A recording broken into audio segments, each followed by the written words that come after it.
Et on va lire à partir du verset 15. Le titre de mon message ce matin est celui-ci, « Les raisons de la colère du prophète ». Autrement dit, mais pourquoi ce prophète s'est-il mis en colère? Pour ceux qui ont suivi la série, vous savez qu'à un moment donné, le prophète va se mettre en colère. Et on va voir les raisons pour lesquelles il va se mettre en colère. En fait, on ne va pas le voir ce matin parce que je réfléchissais. Je me disais que si je voulais parler de cela dans tous les détails, aller au fond du message, ça prendrait beaucoup trop de temps. Et je préfère qu'on le fasse en 2 fois. Ce matin, on va parler principalement de la colère de Dieu. On va expliquer ce qu'est la colère de Dieu. Et on va se rendre compte ensemble, entre autres, qu'elle n'a rien à voir avec la colère humaine. Et pour comprendre la colère du prophète, il faut que nous comprenions d'abord la colère de Dieu. Alors dans 2 Rois chapitre 13, verset 15, nous lisons 2 Rois chapitre 13, verset 15, on peut lire au verset 14. « Élisée était atteint de la maladie dont il mourut, et Joas, roi d'Israël, descendit vers lui, pleura sur son visage et dit « Mon père, char d'Israël et sa cavalerie ». Élisée lui dit « Prends un arc et des flèches ». Et il prit un arc et des flèches. Puis Élisée dit au roi d'Israël « Bande l'arc avec ta main ». Et quand il l'eut bandé de sa main, Élisée prit ses mains sur les mains du roi et il dit « Ouvre la fenêtre à l'Orient ». Et il l'ouvrit. Élisée dit « Tire » et il tira.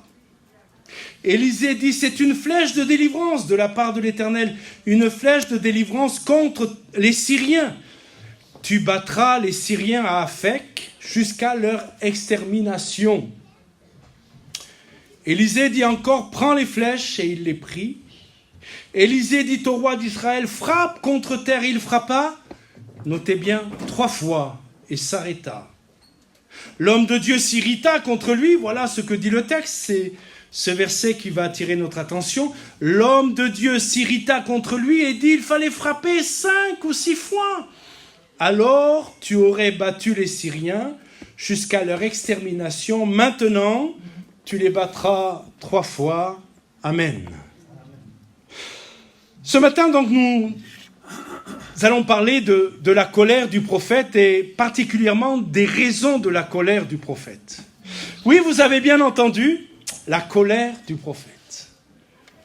Le texte dit, l'homme de Dieu s'irrita contre le roi.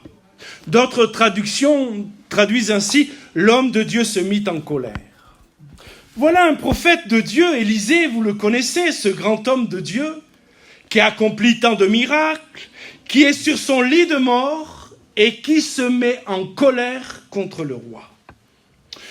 Ce n'est pas l'image que nous avons d'un saint homme de Dieu, n'est-ce pas? Nous préférerions le voir paisible, serein, mourant dans la paix. Mais non, sa fin de vie, n'a pas été paisible, comme sa vie d'ailleurs. Car vous savez, les prophètes qui dénonçaient le péché du peuple de Dieu n'ont jamais eu une vie paisible.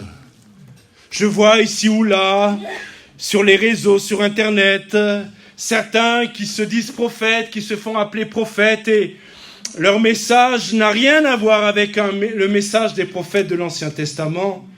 Ils annoncent prospérité, ils annoncent bonheur, ils annoncent des choses extraordinaires et certains veulent bien l'entendre, mais les prophètes de l'Ancien Testament, vous le savez, avaient une vie rude, difficile, parce qu'ils confrontaient le péché du peuple et ils confrontaient même le péché des rois pour les ramener dans la voie de Dieu. Et la fin de vie du prophète est donc à l'image de sa vie. Jusqu'au bout, Élisée a manifesté ce qu'on va appeler un caractère spirituel et une énergie spirituelle. Alors ce matin, je voudrais m'adresser à nos anciens, je serai en Afrique, cela ne gênerait pas, à nos vieux. C'est de la reconnaissance, c'est honorifique. En tout cas, à nos aînés, leur dire que malgré la fatigue et le poids des années, malgré peut-être l'arthrose et je ne sais trop quoi, que Dieu fasse que vous gardiez toujours la même énergie spirituelle le même discernement spirituel, alléluia, et que le poids des années ne vienne pas entamer votre vigueur spirituelle. Ce matin, nous allons nous arrêter donc sur la colère de Dieu. Ah, là encore, quelque chose qui peut nous déranger, quelque chose qui peut nous mettre mal à l'aise, parce que nous parlons rarement de la colère de Dieu. Alors on va me dire, et je le dirai d'une autre manière tout à l'heure, mais pasteur, c'est pas vendeur cela. Si vous voulez attirer les gens, il ne faut surtout pas parler de la colère de Dieu. Contentez-vous de parler de son amour, contentez-vous de parler de sa paix, mais l'exigence, je dirais, eh bien de la foi nous oblige à parler aussi de la colère de Dieu. Car mes amis, tous ceux qui n'ont pas Jésus comme sauveur subiront la colère de Dieu. Et cela fait partie de l'évangile. Cela fait partie de l'annonce de l'évangile. Avant de parler donc de la colère d'Élysée, dont on parlera dimanche prochain, nous devons comprendre quelque chose de fondamental. La colère de Dieu n'est pas comme la colère humaine. La colère de Dieu est quelque chose de particulier. Savez-vous qu'il est question de nombreuses fois de la colère de Dieu dans la Bible ? Alors vous allez me dire, oui pasteur, mais dans l'Ancien Testament, détrompez-vous. Il en est question aussi dans le Nouveau Testament, et nous y trouverons tout à l'heure quelques exemples au travers de versets bibliques du Nouveau Testament qui nous parlent de la colère de Dieu. Cela peut-être va vous surprendre. La Bible parle plus de la colère de Dieu que de l'amour de Dieu. C'est surprenant. Jésus lui-même, et vérifiez-le, a parlé plus de l'enfer que du ciel. Étonnant. Parce que Jésus n'était pas, comme je ne veux pas l'être, un commercial de l'évangile, enrobant dans un mensonge savamment préparé la réalité d'une vie sans Dieu qui nous amènera en enfer. Alors mes frères et sœurs, Dieu nous parle il est question de la colère de Dieu, non pas parce que Dieu prend plaisir à la colère. Dieu ne prend pas plaisir à manifester sa colère. Comme vous, papa ou maman, lorsque peut-être vous vous mettez en colère parce qu'il faut à un moment donné hausser le ton, discipliner l'enfant qui n'entend pas, qui ne veut rien entendre, et vous ne le disciplinez pas par plaisir, vous le disciplinez parce que s'il n'est pas corrigé, en grandissant, il va prendre de mauvais chemins. Et quand Dieu discipline et quand Dieu se met en colère, c'est parce qu'il n'a pas d'autre solution, parce qu'il veut nous ramener dans ses voies, ou nous amener dans ses voies. Dieu n'est pas colérique. Faisons attention lorsque nous parlons de la colère de Dieu. Dieu n'est pas colérique. Ce n'est pas un de ses traits de caractère essentiels. Ce n'est pas le trait de caractère dominant de Dieu. Connaissez-vous le caractère dominant de Dieu ? C'est l'amour. C'est l'amour. Amen. Le caractère de Dieu dominant, c'est l'amour. Et 1 Jean 4,8 nous dit en quelques mots, Dieu est amour. L'Écriture ne dit pas Dieu aime seulement, il est amour. Est-ce que vous comprenez la différence ? C'est sa nature, c'est son essence. Mais, et c'est crucial de le dire, cela ne signifie pas que dans sa justice, Dieu ne manifeste jamais sa colère.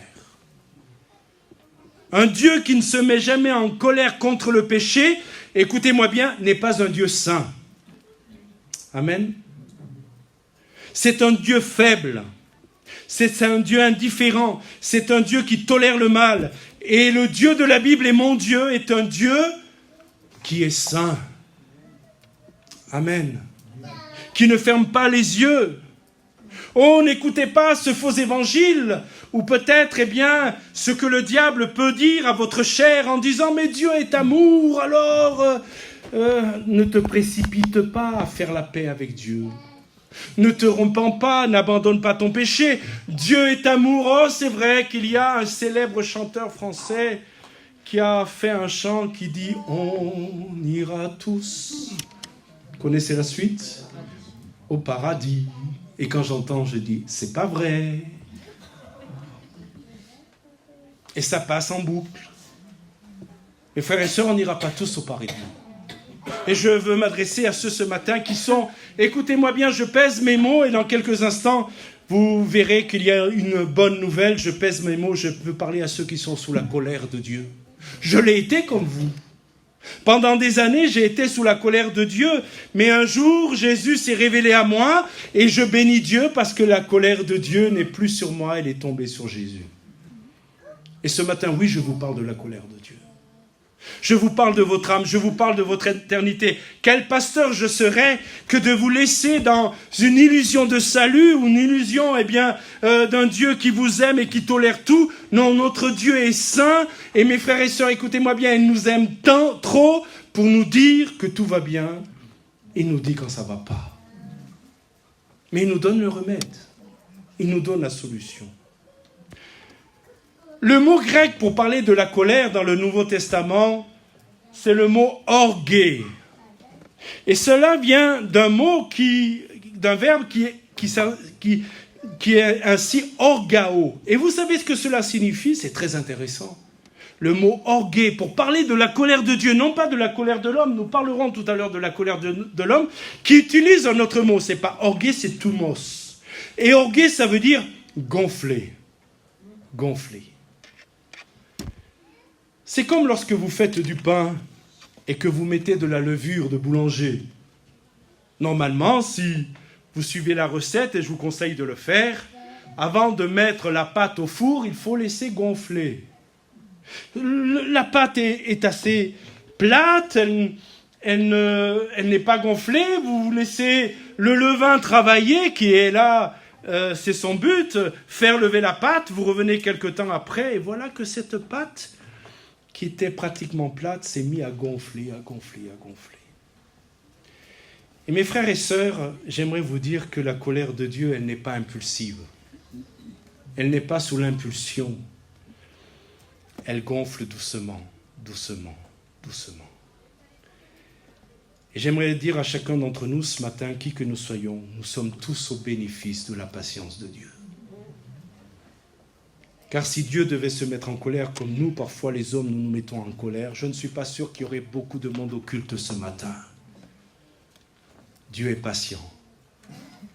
La parole de Dieu nous dit, vous l'avez lu, et il est lent à la colère et il est riche en bonté. Mais pardon de le dire et de préciser les choses, lent à la colère ne veut pas dire qu'il ne se met jamais en colère.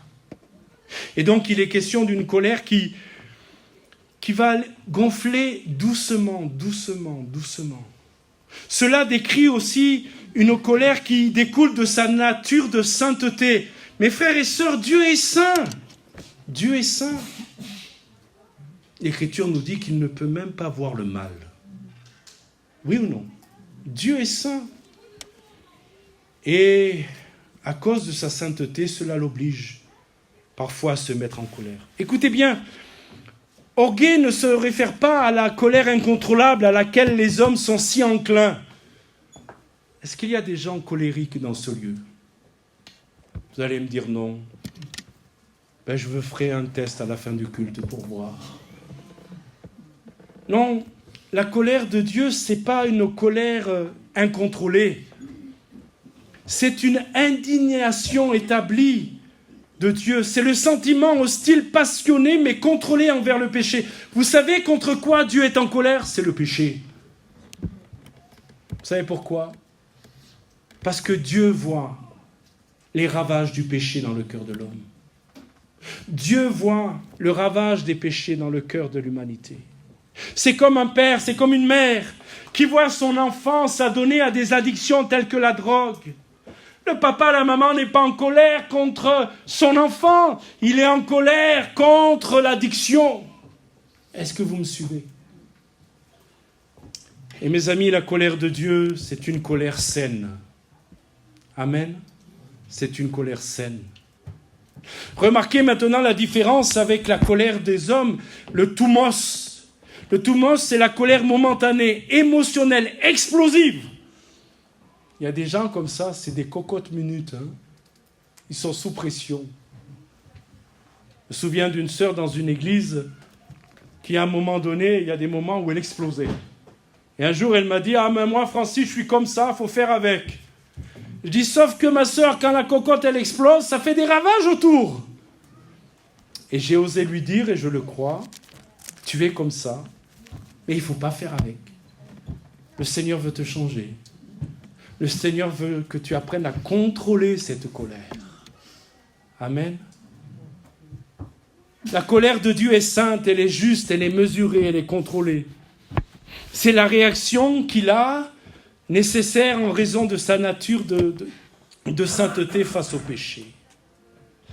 Regardez quelques textes du Nouveau Testament pour tous ceux qui pensaient peut-être avoir une argumentation en me disant « Mais l'Ancien Testament, c'est la colère de Dieu et le Nouveau Testament, c'est la grâce de Dieu. » Je vais corriger en vous disant que l'Ancien Testament, c'est aussi la grâce de Dieu.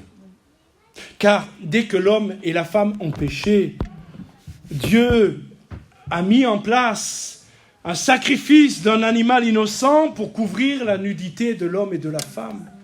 Et dès que l'homme et la femme pêchent, au lieu de les écraser et de dire on va recommencer, le premier prototype, il n'était pas bon, je recommence. Moi, quand je lis ce texte, je disais si j'avais été à ta place, Seigneur, moi les aurais écrasés, les deux là. Je dis on recommence avec une autre. Et le Seigneur me dit mais les autres, ça aurait été pareil. Et pire encore, le Seigneur me dit toi, t'es comme eux. T'es pas meilleur qu'eux. Alors mes frères et sœurs, le Nouveau Testament, et je vous invite à être attentifs à ces lectures, à les prendre avec moi dans Éphésiens 5, 6 d'abord. Le Nouveau Testament nous parle de la colère de Dieu. Éphésiens 5, 6. Si vous avez du mal à trouver Éphésiens 5, c'est juste après Éphésiens 4.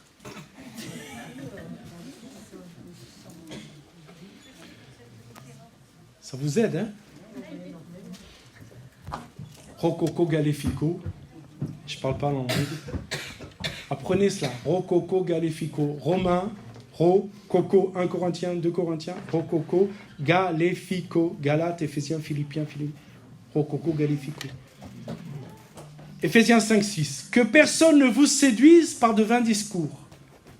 Car c'est à cause, regardez bien le texte, de ces choses que la colère de Dieu vient sur les fils de la rébellion.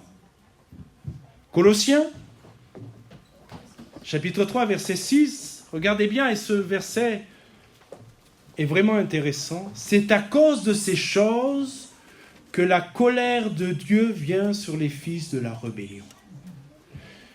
Mes frères et sœurs, est-il vrai ou pas que nous sommes par nature des gens rebelles? Amen. Ma mère disait, je ne m'en souviens pas, mais je l'ai cru sur parole, que j'ai appris à dire non avant de dire oui. Et quand elle me demandait quelque chose, c'était toujours non. C'est lassant pour une maman d'avoir un enfant qui dit toujours non. Mais mes frères et sœurs, nous sommes ainsi, nous sommes rebelles. Nous sommes rebelles parce que nous avons une nature de rebelles. Nous soumettre à Dieu, ah non, nous soumettre à Dieu. Nous ne voulons pas. Nous voulons garder notre liberté, nous voulons garder nos capacités de faire les choses par nous-mêmes. Mais mes frères et sœurs, quand nous venons au Seigneur, nous comprenons que la vraie liberté, c'est d'être soumis à Jésus. C'est ça la vraie liberté. Il est question du juste jugement de Dieu. C'est la manifestation de la colère de Dieu envers tous ceux qui ne se seront pas repentis et n'auront pas abandonné leur péché. Et je vais le répéter, parce que je ne peux pas passer trop vite sur cette réalité. La colère de Dieu reste sur ceux qui ne se sont pas repentis et qui n'auront pas abandonné leur péché. Et mes frères et sœurs, je voudrais vous dire ce matin, si tu t'es repenti, il faut aussi que tu abandonnes ton péché. Car la repentance, ce n'est pas une émotion pendant un culte, un service religieux. La repentance, c'est décider de demander pardon à Dieu pour notre péché et ne pas oublier de nous en détourner. Est-ce que c'est facile? Non. Est-ce que c'est possible? Oui, avec l'aide du Saint-Esprit. Amen. Quand nous décidons non pas de combattre notre nature, de combattre notre péché, de combattre nos addictions par nos propres forces, mais quand nous acceptons que le Saint-Esprit nous saisisse, nous prenne par la main, alors mes frères et sœurs, nous sommes plusieurs à pouvoir témoigner ce matin que ce qui était impossible à notre volonté a été rendu possible par la puissance du Saint-Esprit. Alors ce matin, je dis, nous ne pouvons pas nous excuser. Nous ne pouvons pas, quelque part, argumenter en disant « Seigneur, c'est plus fort que moi, c'est plus fort que toi, oui !» C'est pour ça qu'il y a le Saint-Esprit. Amen. Lisons un autre texte très important, ô combien révélateur donc de la colère de Dieu. Romains chapitre 2, versets 5 à 8. Rococo. Romains chapitre 2, versets 5 à 8. Nous lisons. Mais par ton endurcissement et par ton cœur impénitent, regardez bien le texte, tu t'amasses un trésor de colère pour le jour de la colère et de la manifestation du juste jugement de Dieu, qui rendra à chacun selon ses œuvres, réservant la vie éternelle à ceux qui, par la persévérance à bien faire, cherchent l'honneur, la gloire, l'immortalité, mais l'irritation et la colère à ceux qui, par esprit de dispute, sont rebelles à la vérité et obéissent à l'injustice. Je vais m'arrêter sur une expression étrange, terrible. La Bible nous dit que ceux qui vivent dans l'endurcissement et dans un cœur impénitent, ils s'amassent un trésor de colère. L'expression est dérangeante. Parce que lorsque nous parlons de trésor, je ne sais pas vous, mais moi lorsque je parle de trésor, je me retrouve dans mon enfance avec, vous savez, les cartes des pirates, où on allait chercher un trésor et puis quand le trésor s'ouvrait, il y avait de l'or, de l'émeraude, des bijoux. Mais là, c'est un trésor de toute autre nature, l'avez-vous remarqué? C'est un trésor de colère. Et je voudrais vous expliquer ce que cela signifie. Chaque jour de rébellion, chaque refus de se repentir, chaque rejet de la grâce de Dieu, tout cela s'accumule. Tout cela s'accumule comme un trésor de colère pour le jour du jugement. Oh, nous refusons à l'Esprit de Dieu de nous convaincre de péché, nous le sommes, mais nous dégageons rapidement de cette conviction, ou alors lorsque le Seigneur met le doigt là où ça fait mal, nous tournons le regard ailleurs, nous passons à autre chose, et nous pensons que ces choses-là, finalement, sont mises en oubli. Mes frères et sœurs, écoutez-moi bien, cela fait partie de ce terrible trésor de colère qui nous attend. L'accumulation de rébellion, l'accumulation de révolte. Et puis, il faut en parler car sinon nous ne comprenons pas la colère de Dieu. Il est question aussi de la gravité de rejeter Christ. Mes frères et sœurs et chers amis, le Seigneur vous a tendu sa main depuis longtemps, des années, des décennies, et vous ne l'avez pas saisi encore. Et Hébreux chapitre 10, versets 28 à 31 nous dit, vous pouvez lire ce texte avec moi, très intéressant. Hébreux chapitre 10, versets 28 à 31. Hébreux, c'est plutôt à la fin de votre Bible. Si vous êtes à l'Apocalypse, revenez en arrière. Hébreux chapitre 10, versets 28 à 31. Il dit « Celui qui a violé la loi de Moïse meurt sans miséricorde, sur la déposition de 2 ou 3 témoins. De quel pire châtiment pensez-vous que sera jugé digne celui qui a foulé aux pieds le Fils de Dieu ?» Voyez le texte ? Fouler aux pieds le Fils de Dieu. Ça veut dire que l'amour de Christ, l'amour du Seigneur, au lieu de le recevoir et de s'ouvrir, comme la grande majorité d'entre nous l'ont fait, nous écrasons cela de nos pieds. Nous disons, nous n'en voulons pas, nous le méprisons. Qui aura tenu pour profane le sang de l'alliance par lequel il a été sanctifié, et qui aura outragé l'esprit de la grâce, car nous connaissons celui qui a dit « À moi la vengeance, à moi la rétribution, et encore le Seigneur jugera son peuple ». C'est une chose terrible que de tomber entre les mains du Dieu vivant si on n'a pas fait la paix avec lui. Amen. Envers tous ceux qui auront foulé aux pieds le sacrifice de Jésus. Aujourd'hui, mes frères et sœurs, Nous sommes bien ensemble dans la maison de Dieu, c'est vrai ou pas? C'est vrai ou pas? J'aime la famille de Dieu. J'aime la maison de Dieu. Parce que quand je suis avec mes frères et sœurs, on parle la même langue. Amen. Même s'il y en a qui parlent l'ukrainien, le roumain, l'espagnol, le portugais, je ne parle pas de la langue, cette langue-là. Je parle de la langue du cœur. C'est extraordinaire, nous avons voyagé, beaucoup voyagé, nous sommes allés sous les cieux de notre monde, et nous avons rencontré des gens, quand on se parlait, on ne se comprenait pas, rien du tout. Mais mes amis, quand on était au culte ensemble, on savait qu'on parlait la même langue. Alléluia. C'est pour ça que j'aime venir à l'église. J'aime ces temps d'oasis. Vous aussi? J'aime ces temps d'oasis et j'en ai besoin dans le désert de ce monde. Mais demain, parce que peut-être cet après-midi, nous allons avoir l'occasion de passer encore l'après-midi en compagnie de nos frères et sœurs et que c'est une grâce, mais demain, on va retourner au travail. Et là, vous le savez avec moi, l'atmosphère change. On peut parler la même langue, le français, mais la langue du cœur, c'est pas du tout la même. C'est vrai ou pas? Là, on a le droit à la moquerie.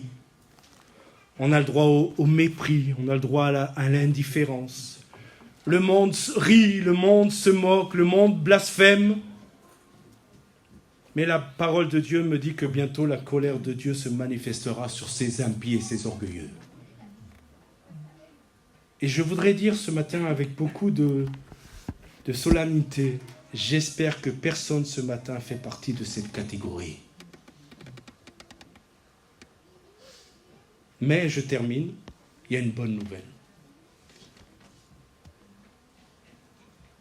Nous n'aimons pas cette notion d'un Dieu en colère. Quelqu'un a dit, j'ai trouvé cette situation, c'est une doctrine volontairement oubliée, la colère de Dieu. Nous préférons un Dieu gentil, tolérant, qui ferme les yeux. Mais, je répète, la justice de Dieu et sa sainteté l'obligent à manifester sa colère envers les pécheurs. Je vais prendre un exemple flagrant. Mes amis, je ne comprendrai pas que Hitler soit au paradis avec moi. Dans la mesure où il ne s'est pas repenti, vous me suivez ?